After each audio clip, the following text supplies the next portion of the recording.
TDS just dropped the long-awaited Molten mode rework, along with another mode which is just casual mode. This had massive changes for Molten to a new mode to replace the old one, and I want to talk about it. I also want to make a video because I think I'm due for another one. I've been busy, please, just wait. Alright, well, without further ado, let's just get into Molten mode. Molten is now the second hardest mode out of the main survival difficulties, which I think is a nice change. I originally thought Patient Zero was going to be the replacement, but I like that the Molten boss is the second hardest. Little side tangent, but we also got Commander voice lines in the main modes, which is kind of peak. The mode now offers 35 different waves compared to the original Molten mode. While being a step up from Intermediate, this wave structure has this thing where these enemies seem to evolve over time. It'll start from like normal Molten enemies to like elite Molten enemies or something like that. You get my point. There's a pattern here. Along with said new Molten rework came a new gimmick in the form of another modifier. This time, it's the corpse modifier. From what I know right now, mainly the lava enemies have a chance of having this modifier, similar to the lava's mechanic in tower battles, but instead is dragged out across multiple enemies. A couple enemies I do want to highlight in this mode is the absolute shredded abnormal boss and just fucking Blade Wolf from Metal Gear Rising. Now onto the more technical aspect of the mode.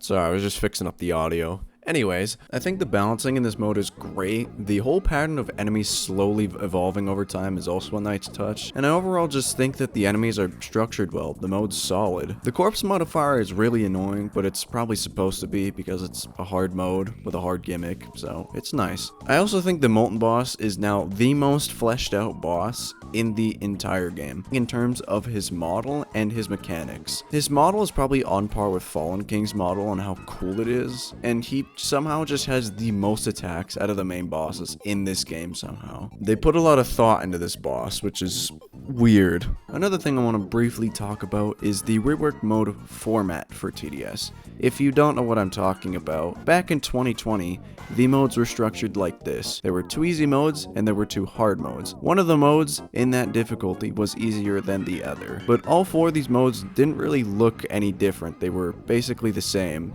but had a couple different enemies for each. In the overhaul update, that was changed, and you can look at it like this. The 2020 difficulty curve was more of an actual curve, compared to the overhaul's difficulty curve, which was more of like a straight line. Now with the new Molten rework, I believe the difficulty curve is back into being more of a curve, where there's 2 easy modes and 2 hard modes, and there's intermediate mode to bridge the path between the 2. And I overall like this structure a lot more because there's 2 hard mode bosses, and that's cool. Duh. Overall, I really like the reworked Molten mode. If I were to give it a rating, I would give it an S tier. I really think it's the best rework that has came out in the past year.